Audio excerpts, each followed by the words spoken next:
প্রিয় লিসেনার্স, আসসালামু আলাইকুম। আশা করছি সবাই ভালো আছেন। আমি মোহাম্মদ ইমন ইসলাম আছি আপনাদের সাথে। তো আজকে আমরা আপনাদের মাঝে যে ঘটনাটি শেয়ার করতে যাচ্ছি, উক্ত ঘটনাটি ইমেইলের মাধ্যমে পাঠিয়েছেন আমাদের বড় ভাই। ওনার নাম জাহাঙ্গীর আলম। ঘটনাটি ঘটে যায় জাহাঙ্গীর আলম ভাইয়ের গ্রামে, যা আজ থেকে 13 বছর আগের ঘটে যাওয়া ঘটনা। উক্ত ঘটনাটি খুবই ভয়ঙ্কর একটি ঘটনা। ঘটনাটি পড়ার পর আমার শরীরের লোম দাঁড়িয়ে পড়ে। তো যাই হোক, আর দেরি করছি না, চলে যাচ্ছি মূল ঘটনায়। তো প্রিয় লিসেনার্স, আপনারা হয়তো অনেকে জেনে থাকবেন, যুবক বয়সে যেসব ছেলে মেয়ে আত্মহত্যা করে মারা যায়, ওইসব ছেলে মেয়েদের মাথা কেটে কুফরিকারীরা কুফরি করে বেশ ভালো ফল পায়। তো এইরকম একটি ভয়াবহ ঘটনার শিকার হন আমতলা গ্রামের লিটন মিয়ার ছেলে জায়েদ। লিটন মিয়া কৃষিকাজ করে তার সংসার চালাতেন।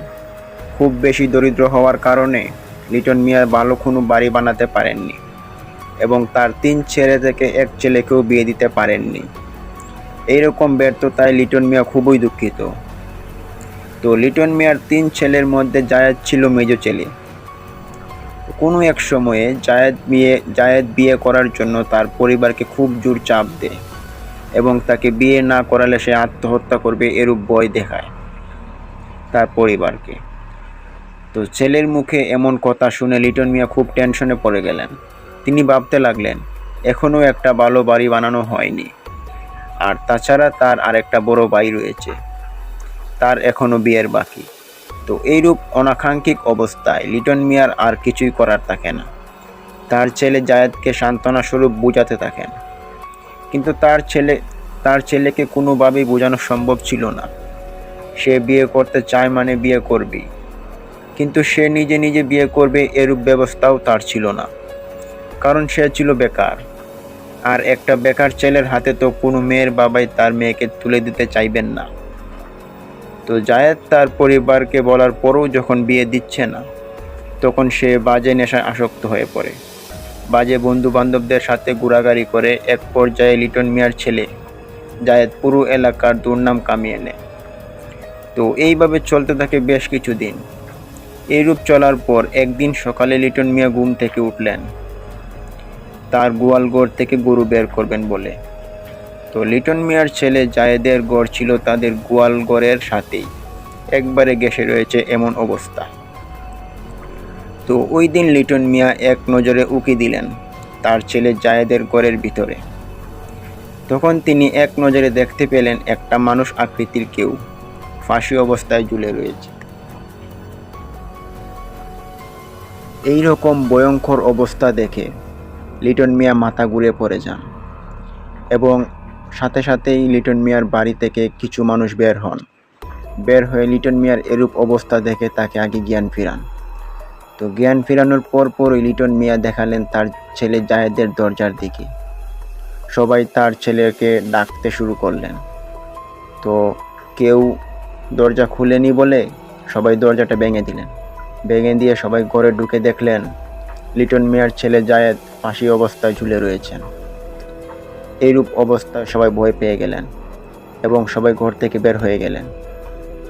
তো এইরকম অবস্থায় কিছু সাহসী লোক তাদের বাড়ির পাশ দিয়ে যাচ্ছিলেন। তো তারাও দেখতে পেলেন তাদের বাড়িতে এরকম চিৎকার চেঁচামেচি। তারা দৌড়ে আসলেন, এসে এরকম লিটন মিয়ার ছেলের ফাঁসি অবস্থায় দেখে তারা লিটন মিয়ার ছেলেকে ফাঁসি থেকে নামালেন, দড়ি খুলে বাইরে বের করলেন। তাদের বাড়িতে পড়ে যায় কান্নার রূপ। তো এই সময় জড়ো হয়ে যায় পুরো এলাকার মানুষ। তখন সবাই বলতে লাগলেন, যেহেতু আত্মহত্যাকারীর লাশ, তো পোস্টমর্টম করাতে হবে। তো পোস্টমর্টম করানোর জন্য প্রায় 2-2.5 ঘন্টা পরে তাকে হসপিটাল নিয়ে যাওয়া হয়। ওইখানে তার পোস্টমর্টম করা হয়, করিয়ে তারপর তাকে বাড়িতে আনা হয়। তো বাড়িতে আনার পর তাকে জানাজা দেওয়া হবে, তারপর কবর দেওয়া হবে। তো আত্মহত্যাকারীর লাশ বলে অনেকেই জানাজায় দাঁড়াতে ইচ্ছুক নন।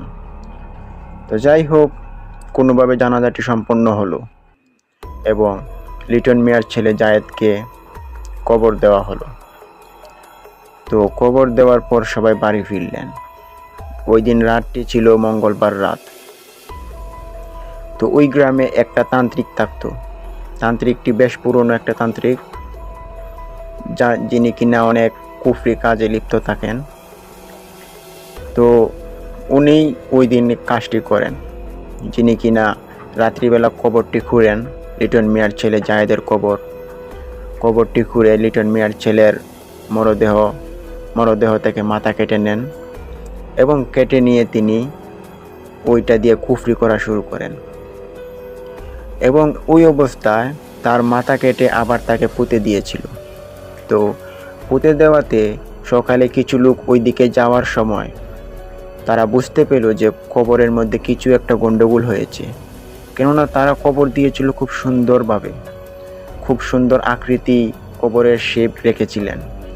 তো এরকম অবস্থা না দেখে তারা ভাবলেন হয়তো কোনো কুকুর বা শেয়ালে কবরটাকে এরকম করেছে। তো এরকম বিষয়টা আর বেশি বাড়াবাড়ি হয়নি, সবাই যার যার মতো চলে যায়। তো এক পর্যায়ে তান্ত্রিকটি তার জায়েদের মাথা কেটে নিয়ে শুকাতে দিলেন।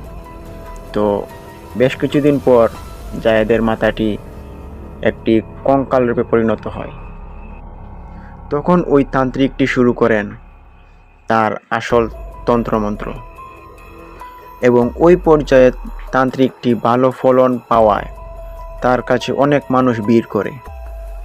যেহেতু একটা ভালো তান্ত্রিক, যিনি কিনা অনেক কিছুই করতে পারেন, তো যারই চুরি হতো, ডাকাতি হতো বা কারো খারাপ উদ্দেশ্য থাকলে ওই তান্ত্রিকের কাছে যেত এবং নিজের মনের ইচ্ছা হাসিল করত।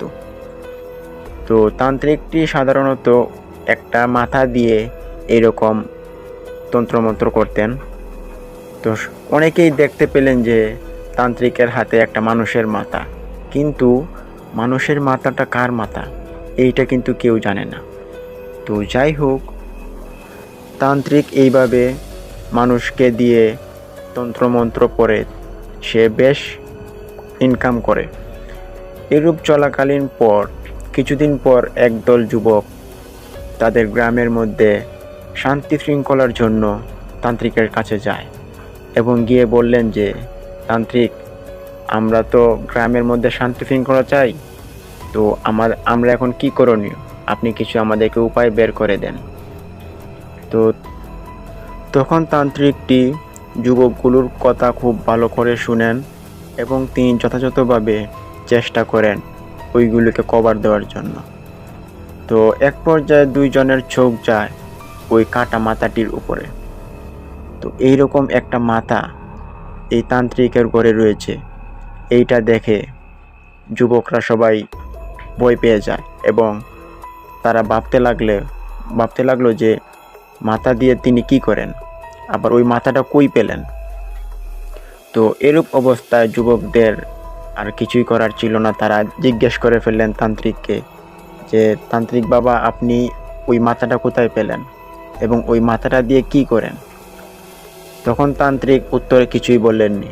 তিনি বলেছেন যে, আমি তোমাদের এলাকার মঙ্গল করি, তোমাদের সাহায্য করি, তোমরা আমার বিষয় জানতে চেও না। তো যাই হোক, যুবকরা এইরকম থুতুপুতু খেয়ে তারা বাড়ি ফিরে চলে আসেন। তো বাড়ি ফিরে এসে তারা পুরো গ্রামকেই জানিয়ে দেন যে ওই তান্ত্রিকের ঘরের ভিতরে একটি কাটা মাথা রয়েছে। তো ওই কাটা মাথাটি কার এবং তিনি ওই মাথা দিয়ে কি করেন সেই বিষয়ে যুবকগুলো ভালোভাবে জানতে চান, সবার কাছে বিস্তারিত জানতে চান। তো কেউই এই বিষয়ে কিছু বলতে পারেননি। এই রকম অবস্থা চলাকালীন ওই গ্রামের কিছু মানুষ রওনা হন যে তান্ত্রিকের বাড়িতে গিয়ে নিজ চোখে দেখবেন কার মাথা, কীরকম মাথা, কি করে। তো ওই দিন সবাই যায়, শনিবার দিন ছিল। ওই দিন তান্ত্রিকের বাসায় এত মানুষ দেখে তান্ত্রিক ভয় পেয়ে গেলেন। তিনি ভাবলেন যে প্রতিদিন আসতো একটা দুইটা করে, আজকে দেখা যাচ্ছে শত শত মানুষ আমার বাড়ির সামনে দাঁড়িয়ে রয়েছে, এরকম কেন? তো এর মধ্যে কিছু যুবক তান্ত্রিকের বাড়ির ঘরের দিকে পৌঁছায় এবং পৌঁছে তারা তান্ত্রিকের কথা অমান্য করে কাটা মাথাটিকে বের করে নিয়ে আসেন এবং পুরো গ্রামবাসীকে দেখাতে থাকেন যে এই যে সেই মাথাটা, যে মাথাটা কিনা তান্ত্রিক কোনো একজন মানুষের কাছ থেকে কেটে নিয়ে এসেছেন। তো এইরূপ অবস্থায় সব তান্ত্রিক হাঁপিয়ে যান এবং তিনি বলতে লাগলেন, তোমরা কিন্তু ধ্বংসের দিকে এগিয়ে যাচ্ছ, তোমরা কিন্তু আমার উপরে এরকম করতে পারো না। তো তান্ত্রিকের আর কিছুই করার ছিল না, তিনি মনে মনে খুব ভীত হয়ে যাচ্ছিলেন। এই দেখে গ্রামবাসী সবাই ক্ষুব্ধ হয়ে পড়েন তান্ত্রিকের উপর। এক পর্যায়ে সবাই বলতে লাগলেন যে, তান্ত্রিক, তুমি এরকম কাজ মোটেও ঠিক করো না, তুমি কার মাথায় এনেছো বলো, যার মাথায় এনে থাকো তুমি আমাদেরকে বলো, আমরা তোমার কিছুই করব না। তো তান্ত্রিক বলেন না যে কার মাথায় এনেছেন। এরকম অবস্থা দেখে গ্রামের কিছু গণ্যমান্য লোক পুলিশকে খবর দেন। তো কিছুক্ষণ পর পুলিশ আসেন এবং পুলিশ এসে তান্ত্রিককে ধরে নিয়ে যান। তো ধরে নিয়ে যাওয়ার পর সবাই ওই কাটা মাথাটি নিয়ে খুব ভীতশঙ্কিত হয়ে পড়েন এবং ভাবতে লাগেন যে এই মাথাটা কার হতে পারে, যারই হোক আমাদের এলাকার হবে। তো ওইখানে থাকা কিছু মানুষ ছিলেন যারা কিনা খুব বয়স্ক মানুষ, আগের পুরনো মানুষ আর কি। ওরা বললেন যে যেহেতু সে একজন তান্ত্রিক, তো তার ঘরে একটা কাটা মাথা, তো তারা জানতো যে এই আত্মহত্যাকারীর মাথা কেটে কুফরি করা হয়। তো এইরকম অবস্থায় সবাই বলতে লাগলেন যে আত্মহত্যাকারীর মাথা যদি হয়ে থাকে, তো আমাদের গ্রামে আত্মহত্যা কে করলো? তখন নাম বেশি আসে যে লিটন মিয়ার ছেলে জায়েদ গত 6 মাস আগে আত্মহত্যা করে মারা যান। তার ছেলেকে কবর দেওয়া হয় এবং কবর দেওয়ার পর দিন তার ছেলের কবর এলোমেলো পাওয়া যায়। এরকম অবস্থা অনেকেই দেখেছে। তো দেখে আর কারো বাকি ছিল না বুঝার যে ওইটা লিটন মিয়ার ছেলে জায়েদের এই মাথা। তো লিটন মিয়া ওইখানে দৌড়ে আসেন। এসে তিনি দেখলেন মাথাটা একজন যুবক ধরে রয়েছেন এবং সে সবাইকে দেখাচ্ছেন। তো লিটন মিয়া তার ছেলের আকৃতি কিন্তু খুব ভালোই জানতেন। তো আকৃতি অনুযায়ী যে কঙ্কালটা ছিল ওইটা দেখে লিটন মিয়া পুরোপুরি আইডিয়া করে ফেলেছিলেন যে ওইটা তার ছেলেরই মাথা। তো যাই হোক, ওই ছেলের মাথা হিসেব করে লিটন মিয়ার ছেলেকে 6 মাস পর আবার মাটি থেকে কবর খুঁড়া হয়। তখন গ্রামবাসী সবাই ভয় পেয়ে যান, বলতে লাগলেন 6 মাস আগের আত্মহত্যাকারীর মরদেহ এইভাবে তোলা কি ঠিক হবে? যাই হোক, এরকম ভীতশঙ্কিতময় একটা অবস্থায় অনেকে রাজি ছিলেন, অনেকে রাজি ছিলেন না। তো এক পর্যায়ে কিছু মানুষ রাজি হন যে ওই কবরটা খুঁড়বেন এবং খুঁড়ে দেখবেন কবরের ভিতরে কি রয়েছে, আর ওই কবর থেকেই কি তান্ত্রিকটা মাথা কেটে এনেছেন কি না। তো ওই দিন সবাই রওনা হন যে লিটন মিয়ার ছেলে জায়েদের কবর খুঁড়বেন। তো 4-5 জন লোক কোদাল নিয়ে কবরস্থানে যান এবং কবর খোঁড়া শুরু করেন। তো তারা কবর দিয়েছিল এমনভাবে যে 2টা স্তরের পর থাকবে জায়েদ। তো তারা প্রথম স্তরের মধ্যেই জায়েদের মৃত যে কঙ্কালটা ওইটা পেয়ে গেলেন, কিন্তু কঙ্কালটা তখন ছিল বেশ ভাঙাগোড়া অবস্থায়, কিন্তু কেউ আর খুঁজে পাচ্ছিল না যে কঙ্কালের মাথাটা কোথায়। তো মাথাটা এরকম অবস্থায় না পাওয়াতে সবাই বুঝে গেলেন যে ওইটা ওই তান্ত্রিকের কাজ। তখন তান্ত্রিকটাকে এরকম দোষারোপের অবস্থায় তাকে পুলিশ পরদিনই ছেড়ে দিয়েছিলেন। কিন্তু গ্রামবাসীরা যখন জানতে পারলেন যে লিটন মিয়ার ছেলে জায়েদের মরদেহ থেকে মাথা নেই কবরস্থানে, তখন তারা আবার যায় তান্ত্রিকের বাসায় এবং তান্ত্রিককে নানাবিধ বলতে লাগলেন যে আপনি এরকম কালো জাদু করেন, আপনি মানুষের মাথা কেন কাটেন, আপনি আত্মহত্যা করে একজন মানুষ মারা গিয়েছে ভালো কথা, ওর মাথা কেন কেটে নিয়ে আসলেন, ওর মাথা কেটে আপনি কি পাচ্ছেন? এইরকম অবস্থায় তান্ত্রিক খুব ভীতশঙ্কিত হয়ে পড়েন এবং তার আর কিছুই বলার থাকে না। তখন ওই তান্ত্রিকটা 3জন যুবককে ডাক দেন তার ঘরের ভিতরে ডাক দিয়ে তান্ত্রিকটা তাদেরকে প্রচুর পরিমাণে টাকার রূপ দেখান। কিন্তু যুবকরা ছিল খুব সাহসী এবং সৎ, তো তারা কোনো কুশে নিতে চাননি তান্ত্রিকের কাছ থেকে। উল্টে গিয়ে গ্রামবাসীকে সবাইকে বলে দেন যে তান্ত্রিক আমাদেরকে এইরকম বলছে যে আমরা যাতে তার কথাটা ধামাচাপা দিয়ে দেই এবং তাকে যেন আমরা বাঁচিয়ে দেই, তিনি আমাদেরকে ঘুষ দিতে চাইছেন। তখন এলাকাবাসী আরও ক্ষুব্ধ হয়ে যান এবং তান্ত্রিকের বাড়িঘর ভাঙচুর শুরু করে দেন। এরকম ভাঙচুরের অবস্থায় তান্ত্রিক বাড়ি থেকে বেরিয়ে যান এবং কোনো এক জায়গায় তিনি লুকিয়ে পড়েন। তখন এক পর্যায়ে সবাই ঘরবাড়ি ভেঙে তান্ত্রিককে আর খুঁজে পাচ্ছিলেন না। তখন তান্ত্রিককে খুঁজতে খুঁজতে রাত হয়ে গেল। তো ওই রাতে আর কিছুই করার ছিল না, সবাই যার যার মতো বাড়িতে চলে আসলেন। তো তান্ত্রিক ওই রাতে খুব ক্ষুব্ধ, তিনি ভাবতে লাগলেন যে ওই এলাকার মানুষগুলোকে তিনি দেখে ছাড়বেন। তো ওই গ্রামের মধ্যে একটা জঙ্গল ছিল, যেই জঙ্গলটার নাম ছিল আমতলা জঙ্গল। ওই জঙ্গলের মধ্যে তান্ত্রিক তার যজ্ঞ পেতে বসে পড়েন এবং ওই এলাকার যে শয়তানগুলো ছিল, দুষ্টু জিনেরা ছিল, তাদেরকে ডাকছিলেন। তাদেরকে ডেকে ওই এলাকার উপর একটা অনাকাঙ্ক্ষিত একটা প্রভাব বিস্তার করতে চেয়েছিলেন তিনি। এরকম অবস্থায় তিনি যজ্ঞ পড়তে পড়তে এক পর্যায়ে ফজরের আজান হয়ে যায়। তো ফজরের আজানের সময় কিছু লোক মসজিদে যাচ্ছিলেন। তো তারা দেখতে পেলেন কোনো একজন লোক জঙ্গলের মধ্যে বসে আগুন ধরিয়ে কিছু একটা করছে। তখন তারা অনেকেই বুঝতে পারলো যে ওইটা মনে হয় তান্ত্রিক। তো তারা দড়ি আর দা নিয়ে দৌড় দিলেন যে তান্ত্রিককে আজকে ধরে বেঁধে রাখবেন। তো সবাই গিয়ে দেখলেন তান্ত্রিক যজ্ঞে বসে আছেন এবং তার আশপাশে অনেক রকম অনাকাঙ্ক্ষিত এবং ভয়ঙ্কর ঘটনা ঘটছে। কালো হয়ে যাচ্ছে সারা জঙ্গল এবং আলোকিত হয়ে যাচ্ছে। এরকম অবস্থা দেখে এলাকার কিছু মানুষ তারা দৌড়ে বাড়িতে চলে আসেন এবং তারা যার পরিবারকে বলতে লাগলেন যে তান্ত্রিক কালো জাদু করা শুরু করে দিয়েছেন জঙ্গলের মধ্যে। এইরকম কথাবার্তা শুনে সবাই সবার ঘর থেকে বেরিয়ে পড়েন তান্ত্রিকের এরকম কালো জাদু বন্ধ করার জন্য। তো সবাই যার মতো দা কুড়াল নিয়ে বের হয়ে গেলেন যে আজকে তান্ত্রিককে আর তারা রক্ষা দিবেন না, তান্ত্রিককে আজকে মেরে ফেলবেন। এইরকম অবস্থায় সবাই পুরো গ্রামবাসী আমতলা জঙ্গলটাকে ঘিরে ফেলেন। তো তারা সবাই দেখতে পেলেন জঙ্গলের যে কালারটা ছিল, একবার সাদা হচ্ছে, একবার কালো হচ্ছে, একবার নীল হয়ে যাচ্ছে।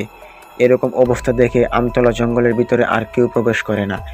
তো এরকম অবস্থায় আরও ভয়ঙ্কর জিনিস ঘটতে থাকে, যা আমতলার গাছপালা খুব জোরে নড়তে থাকে এবং অদ্ভুত রকমের আর্তনাদ শব্দ, নানান ধরনের আজে বাজে শব্দ মানুষের কানে ভেসে আসে।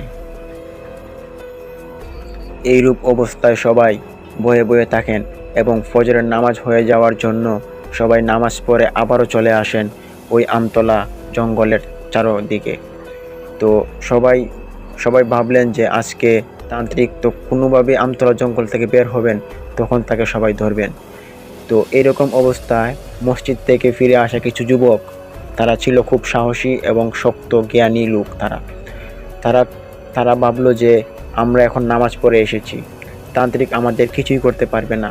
তারা এই ভেবে জঙ্গলের ভিতরে ঢুকে পড়েন এবং তাদের সাথে নিলেন কুড়াল এবং কিছু লাঠি আর দড়ি নিলেন যে তান্ত্রিককে বেঁধে নিয়ে আসবেন। তো তারা তান্ত্রিকের নিকট চলে যান। জঙ্গলের এইরকম রূপ আকৃতি দারুণ, একবার সাদা, একবার কালো, একবার নীল হয়ে যাচ্ছে। তারা কোনো ভয় পেলেন না। তারা গেলেন তান্ত্রিককে ধরতে। তো যেই না তান্ত্রিককে তারা শরীরে ধরলেন, অমনিতেই একজন যুবক ছিটকে পড়ে যান।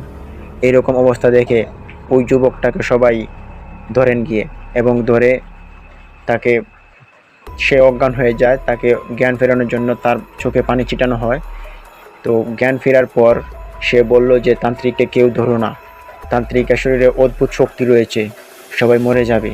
এরকম অবস্থা শুনে সবাই পিছিয়ে পড়েন এবং তান্ত্রিকের যজ্ঞ শেষ করতে থাকেন। তো এক পর্যায়ে গ্রামের কিছু সাহসী লোক তাকাতে তারা সবাই ভাবলেন যে নিশ্চয়ই তান্ত্রিক আজকে কোনো কুকর্ম করছে যা আমাদের গ্রামকে ধ্বংস করে দিতে পারে। এই ভেবে তান্ত্রিকের জন্য সবাই তান্ত্রিকের বিরুদ্ধে ক্ষুব্ধ হয়ে সবাই বেরিয়ে পড়েন, তান্ত্রিককে আজকে ধরে নিয়ে আসবেন। তো তান্ত্রিকের কাছে ওই সময় চলে যান সবাই। তো তান্ত্রিক তার নিজের মতো করে সে তার যজ্ঞ চালিয়ে যাচ্ছেন। এমন অবস্থায় গ্রামের সকল মানুষ আতঙ্কিত হয়ে পড়েন এবং তান্ত্রিকের কাছে কেউ দৌড়তে না পারায় সবাই আরও ভয় পেয়ে যান। এইরূপ অবস্থায় গ্রামের মানুষরা সবাই পিছিয়ে পড়েন এবং কয়েকজন বলতে লাগলেন, তান্ত্রিক এখানে যাই করুক তোমরা সবাই বাড়িতে চলে যাও, কেননা এই তান্ত্রিক আর অন্য তান্ত্রিকের মতো না যে আমরা তাকে ধরে নিয়ে আসতে পারবো। ওইখানে থাকা কিছু লোক বললেন যে আজকে যদি আমরা চলে যাই, কালকে আমাদের এই মহল্লাটা নাও থাকতে পারে। তান্ত্রিক যা শুরু করেছে তা খুবই ভয়াবহ হতে পারে।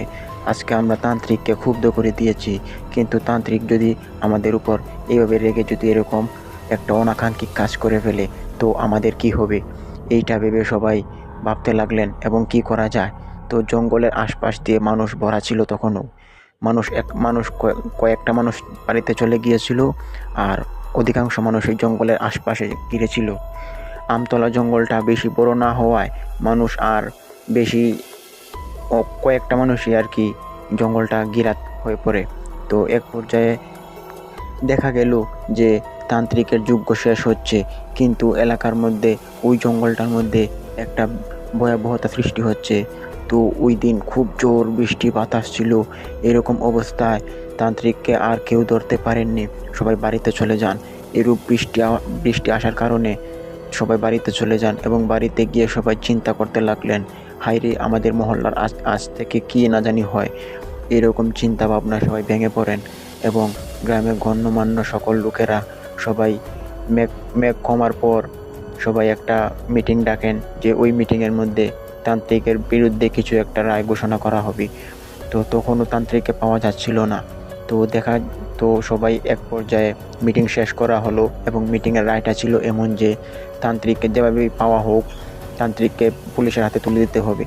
তো তান্ত্রিক কী করেছিল তখন, তান্ত্রিক ওই আমতলা জঙ্গলের মধ্যে যখন তার যজ্ঞ শেষ হয় তখন তার নিজ বাড়িতে আসে, তার ভাঙা বাড়িতে। তার ভাঙা বাড়ির মধ্যে এমন কিছু ছিল যে সে ওই জিনিসগুলো নিতে আসছিল। তো তার মধ্যে তার কিছু কিছু যন্ত্রপাতি ছিল এমন যে সে তার ওই যন্ত্রপাতিগুলোকে সবসময় নিজের কাছে রেখে দিতেন। এইরকম যন্ত্রপাতি নিয়ে তান্ত্রিক রওনা হন অন্য কোথায় যাওয়ার উদ্দেশ্যে। তখনই গ্রামের মানুষ তান্ত্রিককে দেখতে পান এবং তান্ত্রিককে খুব জোরে গিয়ে ধরেন এবং ধরে বললেন, তান্ত্রিক আজকে তোমাকে আমরা কেউ ছাড়বো না, তুমি আমাদের গ্রামের সকলকে ধ্বংস করে দিচ্ছ। আজকে গ্রামের এরূপ অবস্থা, প্রত্যেকটা মানুষের অদ্ভুত রকম আচরণ ঘটছে, এক একজনের শরীর থেকে এক এক রকম রোগ বালাই ব্যাধি হচ্ছে, এক একজন জ্বরে কাতরাচ্ছে, অনেক মানুষের অনেক সমস্যা হচ্ছে তোমার জন্য। তুমি কি করেছো বলো, কালকেও তো সকল মানুষ ভালো ছিল। এইরকম অবস্থায় তান্ত্রিক বলল যে তোমরা সবাই ধ্বংস হবে, তোমরা আমাকে এরকম করলে, অপমানিত করলে, তোমরা এই কাজটা একদমই ঠিক করোনি। এবার আমি তোমাদের উপরের ওই পুরো মহল্লার উপরে কালো জাদু করেছি। তোমরা এখন সবাই বুঝতে পারবে যে আমাকে চেতানোর তোমরা কি ফলটা পাও। এই ভেবে সবাই খুব জোর ভয় পেয়ে যায় এবং তান্ত্রিককে ছেড়ে দেন। কিন্তু তান্ত্রিককে ছেড়ে দিলে হবে না, তারা আবার দৌড়ে যায়, গিয়ে তান্ত্রিককে ধরে ফেলেন এবং বলেন, তুমি যদি আজকে আমাদের মহল্লার সকল মানুষদেরকে যদি ঠিক না করে দিয়ে যাও, তোমার আজকে খবর আছে, তুমি আর বাঁচতে পারবে না, তোমাকে মেরে ফেলবে একবারে। এইরূপ অবস্থায় মানুষ জড়ো হয়ে যায়। আরও যারা সুস্থ ছিলেন ওই মহল্লার সকলেই চলে আসেন এবং এসে তান্ত্রিককে ঘিরাত দিয়ে ফেলেন এবং ঘিরাত দিয়ে সবাই তার কাছ থেকে গ্রামের মহল্লার সকল অসুস্থ মানুষের প্রতি যে রোগটা সে সৃষ্টি করেছে সেই রোগটাকে উঠিয়ে নেওয়ার জন্য সকলে বলছিলেন এবং তান্ত্রিক বলছিলেন, এই রোগ কখনো সরবে না। তোমরা যারা আজকে ভালো আছো তারাও দেখবা একটু পরে রোগে রোগে নষ্ট হয়ে যাবে। তোমাদের পুরো মহল্লার মানুষই রোগে ভুগবে। আর এটাই হলো আমার দেওয়া একটি কুফরি, কালো কুফরি। তোমরা কেউ বাঁচতে পারবে না। এইরূপ বলে তান্ত্রিক হা হা করে হাসতে থাকে এবং এইরূপ অবস্থায় মানুষের আর কিছুই করার ছিল না। তখন তান্ত্রিক চলে যাচ্ছিল। এইরূপ অবস্থা দেখে কয়েকজন মানুষ পুলিশকে ফোন দেন এবং পুলিশ আসেন। ওইখানে পুলিশ আসার পর তান্ত্রিক দৌড় দিলেন। তো দৌড় দেওয়ার পরও পুলিশের সাথে তো আর দৌড়ে উঠে পারা যায় না। তো তান্ত্রিককে এক পর্যায়ে ধরে ফেলেন পুলিশ এসে ধরে ফেলার পর গ্রামবাসী সকলে পুলিশকে অভিযোগ করতে লাগলেন যে ওই তান্ত্রিক আমাদের সকলকে ধ্বংস করে দিয়েছে। সকলের শরীরে অস্বাভাবিক রোগবালাই সৃষ্টি হচ্ছে। অনেকের শরীরে গুটি আকৃতির কিছু ধারণ করছে, আবার কারো জ্বর, কারো মাথা ব্যথা, এরকম অনেক রকম রোগ হচ্ছে আমাদের মহল্লার সকল মানুষের। এর জন্য ওই তান্ত্রিক দায়ী। তান্ত্রিক কালকে সারা রাত কালো কুফরি করেছেন এবং ওই কালো কুফরির কারণে আজকে আমরা এরকম অবস্থায় ভুগছি। আমাদের পরিবারের ছেলেমেয়েরা এরকম অবস্থায় ভুগছে। তো পুলিশ এরকম কথা জনগণের মুখ থেকে শুনে তান্ত্রিককে একটা লাঠি দিয়ে টাচ করলেন এবং বললেন, কথাগুলো কি সত্যি নাকি? তুমি যা করেছো তার জন্য তোমার কিন্তু খুব বড় একটা শাস্তি হবে। ভালো হবে তুমি তোমার কুফরিগুলো উঠিয়ে নাও। তো কুফরিগুলো উঠিয়ে নিবে, কিভাবে নিবে? তান্ত্রিক তো বলছিলেন যে আমি আর কুফরি উঠাতে পারবো না, যা করেছি, আর কিছুই আমি উঠাতে পারবো না। এই রূপ বলাতে পুলিশ তান্ত্রিককে ধরে নিয়ে জেলে নিয়ে যান এবং জেলে নিয়ে তান্ত্রিককে ভরে দেন। তারপর মহল্লার এইরকম মানুষের অবস্থা দেখে কয়েকজন মানুষ অন্য মহল্লা থেকে কবিরাজ, বৈদ্য নিয়ে আসেন এবং নিয়ে এসে তাদেরকে চিকিৎসা করার ব্যবস্থা করেন এবং ডাক্তার ডাকেন। তো ডাক্তার দিয়ে কোনো কাজ হচ্ছিল না তখন। তো কবিরাজরাই এসে তাদেরকে জারা ফু দিলেন এবং নানান রকমের ওষুধ দিলেন, তাবিজ দিলেন। এরকম তাবিজ দেওয়ার পর কয়েকদিন পর সবাই ভালো হন এবং তান্ত্রিকের খুব জোরসোরো মামলা না হওয়ার কারণে তান্ত্রিককে পুলিশ ছেড়ে দেন এবং তান্ত্রিক পুলিশ থেকে ছাড় পেয়ে এসে আবার আসে আমতলা জঙ্গলের মধ্যে এসে সে আবারও ঘাঁটি গেড়ে সে আবার প্রচেষ্টা চালিয়ে যায় যে আমতলা গ্রামের সকল মানুষকে সে মেরে ফেলবে। কিন্তু আমতলা গ্রামের মানুষও তখন খুব শক্ত ছিল যে তান্ত্রিককে পেলেই তারা তান্ত্রিককে মেরে ফেলবে এবং যেই কথা সেই কাজ। ওই দিন রাত প্রায় 2টা-2:30টার দিকে তান্ত্রিক আবার যজ্ঞে বসেন এবং সেই যজ্ঞ পরিচালনা করতে থাকে ওই ঠিক আমতলা জঙ্গলের মধ্যে যজ্ঞ পরিচালনা করার মধ্যে কিছু লোক যাচ্ছিলেন যারা কিনা ওই যে গাঁজা খেত এবং নানান রকম নেশাপানি করত। তারা খুব রাত করে বাড়ি ফিরতেন। তো তারা দেখতে পেলেন ওই দিনের মতো তান্ত্রিকটা আবারও কালো জাদু করছে আমতলা জঙ্গলের ভিতরে। তখন সবাই দৌড়ে বাড়িতে চলে আসেন এবং প্রত্যেক মানুষকে জাগিয়ে তুলেন এবং বলেন যে আজকে তান্ত্রিককে আর কেউ ছাড়বো না। তো সবাই দা বটি নিয়ে যান এবং দৌড়ে তান্ত্রিকের কাছে যান। তান্ত্রিকের কাছে যাওয়া মাত্রই তখন আর ওই দিনের মতো জঙ্গলটা এরকম কাঁপছিল না, বাতাসও বইছিল না, আবার এই যে রংটা কালো সাদা হওয়া এরকমও হচ্ছিল না। তা দেখে প্রায় অনেক মানুষেরই আর ভয় হলো না। তো তান্ত্রিকের কাছে যান এবং গিয়ে তান্ত্রিককে একটা যুবক খুব জোরে গিয়ে একটা বাড়ি দেন লাঠি দিয়ে আঘাত করার পর তান্ত্রিক পড়ে যান এবং পড়ে যাওয়ার পর সকল জনগণ ওই তান্ত্রিককে লাঠি দিয়ে পিটিয়ে খুন করে ফেলেন এবং খুন করার পর ওই তান্ত্রিককে কবর দেওয়া হয় ওই আমতলা জঙ্গলের মধ্যে কবর দেওয়ার পর সবাই চলে যান। তান্ত্রিককে কি জানাজা পড়ানো হয়েছিল কি না সেটাও অজানা, কেননা এইটা একটা অ্যাক্সিডেন্টের মার্ডার ছিল যা পুরো এলাকা ক্ষুব্ধ হয়ে তান্ত্রিককে একবারে মেরে ফেললেন এসে। তো কয়েকদিন যায় এরকমভাবে ওই মহল্লাটায়। যাওয়ার পর ওই আমতলা জঙ্গলটার মধ্যে কিছু বাচ্চারা খেলা করতো সাইডে দিয়ে আর কি। ওই সাইডে দিয়ে তান্ত্রিককে তারা দেখতে পেত, মনে হয় যে তান্ত্রিকের মতো কেউ ওই জঙ্গলের মধ্যে আছে, হাঁটছে, যজ্ঞ পড়ছে এবং রাত্রিবেলা কেউ কেউ দেখতে পারতেন যে আগুন জ্বলছে। এরকম ভয়াবহ অবস্থা আবার সৃষ্টি হয় ওই আমতলা জঙ্গলের মধ্যে। তো মানুষ এরকম অবস্থা দেখে কারণ আর বুঝতে বাকি রইল না যে ওইটা ওই তান্ত্রিকই হবে। কেননা ওই তান্ত্রিককে তো তারা নির্মমভাবে হত্যা করেছে এবং হত্যা করে জানাজাও মনে হয় পড়াননি, এইভাবেই তাকে দাফন দিয়ে দিয়েছেন। মনে হয় তার দুষ্টু আত্মাটা বের হয়ে এরকম অনাকাঙ্ক্ষিত কাজ করছে, মানুষকে ভয় দেখাচ্ছে। তো মানুষ এরকম ভয়ভীতু না পেয়েই মানুষ নানান রকমের কবিরাজ ডাকেন এবং ইমাম সাহেবদেরকে ডাকেন এবং ওই মহল্লার আশপাশে, আমতলা জঙ্গলের আশপাশে দোয়া পড়ানো হয়, মিলাদ পড়ানো হয়, নানান রকমের কাজকর্ম দান দক্ষিণা করা হয় ওই আমতলা জঙ্গলের মধ্যে এরকম ভয়ভীতিটা কাটার জন্য।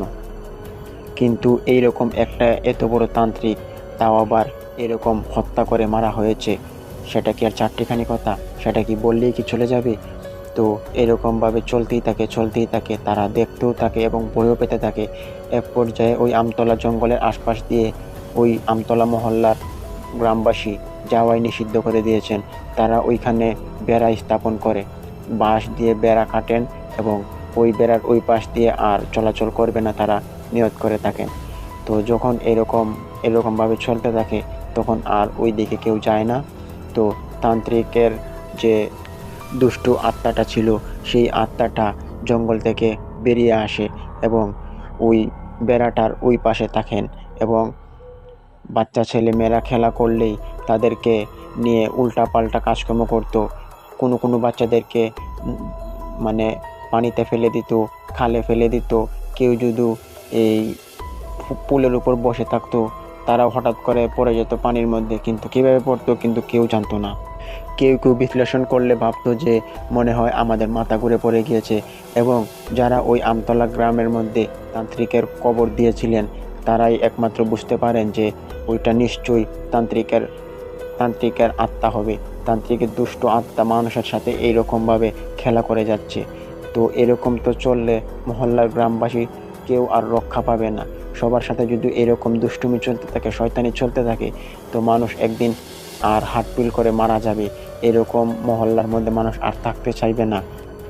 যাই হোক, এরকম ঘটনা ঘটার পর সবাই উদ্যোগ নেন যে এই তান্ত্রিকের বিরুদ্ধে, ওই যে দুষ্ট আত্মাটার বিরুদ্ধে কিছু একটা পদক্ষেপ নেওয়া উচিত। তো একদিন সবাই নিয়ত করেন যে একটা গরু জব দিবেন এবং গরু জব দিয়ে ওই তান্ত্রিকের মৃত আত্মার, যে এরকম দুষ্ট আত্মা ঘোরাঘুরি করে, ওই আত্মাটা থেকে রেহাই পাওয়ার জন্য তারা দোয়া কামনা করবেন এবং মানুষদেরকে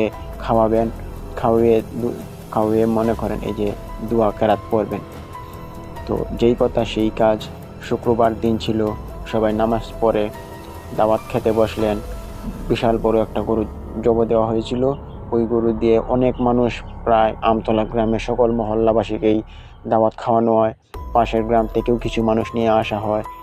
তাদেরকে নিয়ে এসে তাদের সবাইকে একসাথে বসিয়ে এবং এক পর্যায়ে সবাইকে খাওয়ানো হয় এবং খাওয়ার পর সকলেই, প্রায় আমতলা মহল্লার সকল মানুষ এক জায়গায় জড়ো হয় এবং জড়ো হয়ে একটা দোয়া পড়তে থাকেন, দোয়া দুরূদ সবাই পড়তে থাকেন এবং ওইখানে ভালো ভালো কবিরাজ, উজা, এই আলেমরা থাকেন।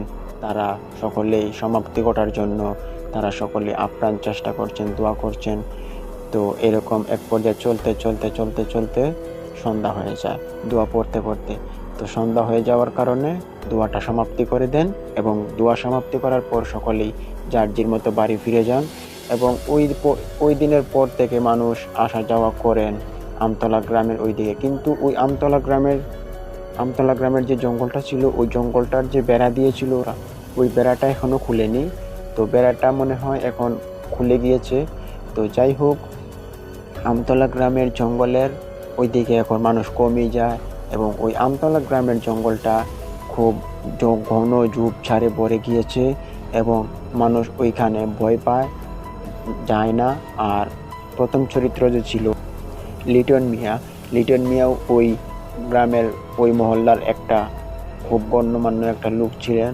তো যাই হোক, লিটন মিয়ার ছেলে জায়েদের মাথা কেটে এরকম একটা অনাকাঙ্ক্ষিতভাবে কুফরি করলেন তান্ত্রিকরা। কুফরি করে মানুষের উপকার করলেন কিন্তু তার এই কাজটা করা একদমই ঠিক হয়নি। আপনাদের মতামত আমি জানতে চাই আমার কমেন্ট বক্সে। তো আপনারা কি বলেন যে এইরকমভাবে একটা আত্মহত্যাকারীর লাশ থেকে মাথা কেটে এনে কুফরি করা কোনো তান্ত্রিকের পক্ষে কি ঠিক হয়?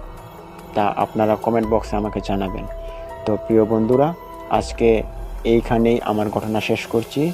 তো আপনাদের কাছে আমার একটাই রিকোয়েস্ট থাকবে, আপনারা যদি আমার ঘটনা যদি আপনাদের কাছে ভালো লেগে থাকে তো একটি লাইক দিবেন এবং কমেন্ট করে জানাবেন আপনাদের মতামত, এবং আমাদের ইতিকথা ভৌতিক এপিসোড চ্যানেলটিকে অবশ্যই সাবস্ক্রাইব করে বেল বাটন অন করে আমাদের পাশে থাকবেন। তো প্রিয় লিসেনার্স, দেখা হচ্ছে কালকে আর একটা নতুন অজানা কোনো তথ্য নিয়ে। ততক্ষণ দোয়া রইল, ভালো থাকুন, সুস্থ থাকুন, আল্লাহ হাফেজ।